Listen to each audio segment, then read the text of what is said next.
Hey guys! Welcome to week 2 of my video diary. It's been a busy week. We've had Halloween, we've had Powercuts, we've had NaNoWriMo, all sorts of things going on. So this week my plan was to focus on The Last Human Getaway as part of my NaNoWrimo writing, and get as many chapters of that as I could done, and get a chapter of Secrets and Lies done as well. My word count for NaNoWrimo is healthy.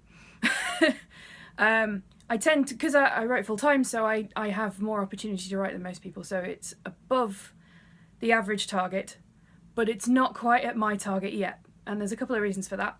The first is we had a big Halloween party at the weekend, which was great fun. Saw some friends from uni that I haven't seen in ages, hung out, played a few board games. It was great. It was really nice to do something that wasn't writing for a change and just kick back and relax. Although that being said, on the Sunday morning, some of the people who'd stayed over are actually superstars. So we ended up doing a bit of a write-in for NaNoWrimo.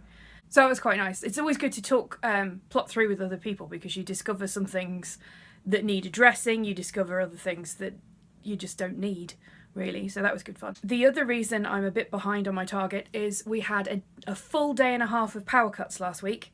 So I got up Wednesday morning, raring to go, ready to knock my word count out of the ballpark, and I hadn't charged up either my computer or my phone. So it was a dark, slightly grim day, and I ended up doing a lot of reading under various windows as what was there of the sun moved around the house, and then I did some reading by candlelight, which would have been romantic if I could have been able to see. So that was quite a large chunk of last week. I'm catching up now though. I finished chapter 7 of Last Human Getaway, and I'm working on chapter 8, and that's taken me to some interesting places in terms of research. I'll get onto that in a second. And Secrets and Lies, once again I have opened the file 4 times and gone, oh, that was that thing I needed to do. Oh, I'll get back to that later. Turns out I would rather do anything than write that at the moment, so I think I'm going to have to address the structure of the chapter I'm on and see if it's actually that whether it's that I don't want to write it, and see whether my subconscious is telling me something about the structure of that particular chunk. So that's going to be the rest of my afternoon, and I'm not going to try and get out of it. I'm not. In terms of research and reading, I finished the Icelandic sagas, which I was reading last week, thanks to the full day of Powercut. And I've started on one of my guilty pleasures, a Georgette Heyer novel, Pharaoh's Daughter. I'm 1 page in, so I'll let you know how I feel about that book next week, probably. In terms of research, it's been what I would call business as usual, so lots of weird things on my radar. I looked into ruined churches in Scotland, particularly Western Scotland, but I'm sort of moving my way east because that's the way Christianity sort of went when it established itself. So I spent most of my research this week metaphorically in a graveyard instead of actually in one. The other thing I looked into was skipping songs. I don't know if you guys had this when you were growing up, but in our playground there was some nursery rhymes, some songs that were reserved for when people were skipping with the long ropes. Let's say the people in the glen, the children in the glen in Last Human Getaway, have slightly different words to their nursery rhymes and skipping songs. I found on the British Library website there's a really good archive. Some ethnographers went around and recorded children doing their skipping songs, both video and audio. So you can sort of hear how you get regional differences, and it's really cool. It was quite sinister at one point because the second power cut we had started just after I'd started playing the skipping songs. So it was about 8 o'clock at night, pitch black, although there were fireworks everywhere because it's bonfire night.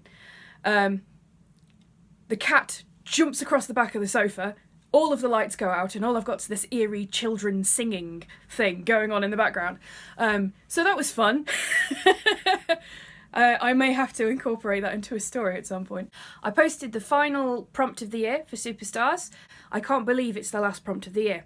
It doesn't seem like any time at all since we started. So that's kind of exciting and terrifying all at the same time, because it means in January we're going to start our 5th year of prompts, and I will start production on the 4th anthology. Which brings me to the 3rd anthology from the Superstars, Functioning as Intended. Now, I mentioned last week that I was trying to work out venues and stuff for a book launch. We've got all that sorted now, so I'm delighted to tell you that the official release date and book launch for Functioning as Intended will be Friday the 23rd of November, and the book launch is in the Kirkgate Centre in Shipley, which is where we had it last time, and we'll be having people coming and reading their stuff, reading other people's stuff. There's a bar on. If you feel like coming along and listening to us, that would be awesome.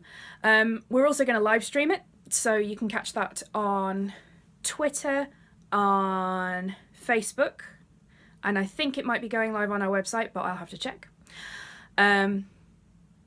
I have to say, the social media team for the Superstars are amazing. I went away for a week last year, just before the book launch, the last book launch, and I thought, oh, I've got so much marketing to do when I get back. Like, oh, I don't want to do this. I hate marketing. And I came back, and there was a group on Facebook, and they'd done it all. And I love them.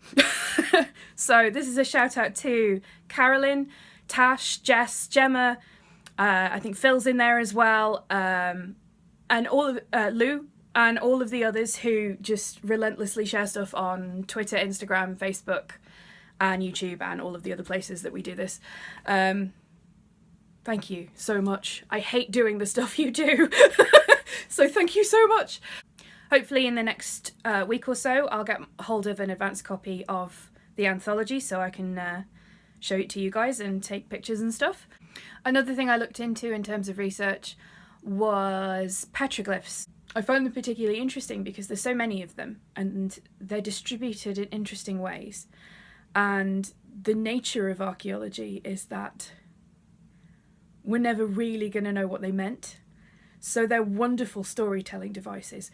I mean, it's possible they were storytelling devices then. So say you have one on a boundary stone and you have a particular set of markings and everyone around knows that that particular set of markings refers to a particular story which tells you something about the region. Either this border is mine, don't cross it, or here be dragons, or you might want to take the other route, this one's swampy. We often find them in places that we assume are ritual in nature, but we also find them on boundaries. So I think there's a language to them that we don't have all the pieces for. Maybe we never will have all the pieces for.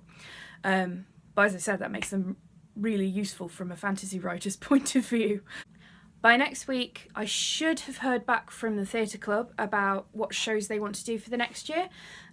So I'll be able to work out when to start on a couple of projects I have in the works. There's a play version of a ghost story I want to do, collaborating with a couple of other authors, so that could be fun. Mostly I imagine I will still be plugging away at NaNoWriMo. I'll hopefully have the book to show you, the anthology, and with any luck I will actually have finished the chapter I'm working on Secrets and Lies that I am currently procrastinating by making this video. So I hope you have a good week, and I'll see you then. Bye!